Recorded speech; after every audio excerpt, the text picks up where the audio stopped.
Ловички испит повеќе нема да се полага по електронски пат, се враќа стариот начин на полагање. Кандидатите нема да одат во Скопје, испитот ќе го полагаат пред комисија во општините каде живеат.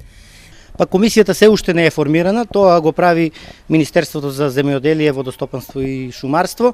Наскоро ќе се формира и членовите кои имаат, значи, поднесено барање за полагање ќе полагаат во Штип.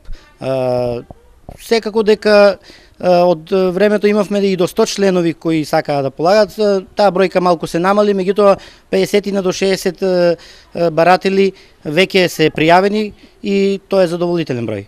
Со ова ловните здруженија очекуваат да го подмладат своето членство. Во Штипското здружение ловец од над 500 членови, 120 се над 65 години.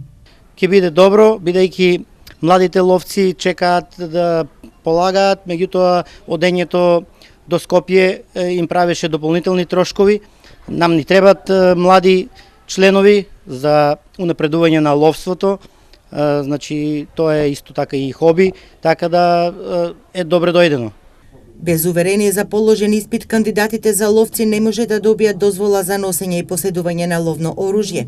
Ловните здруженија во државата, меѓу кои и Штипското здружение, бараа измени од законот за ловство поради сложената процедура, временски ограничениот период за полагање за кој сметаат дека е недоволен за да може кандидатите да се стекнат со знаења и да полагаат, бидејќи само еднаш во годината секој од општините доаѓа на ред за полагање. Со усвоените измени од законот за ловство, ловички испит ќе може да се полага цела година, а истите важат и за досегашните апликации за испити.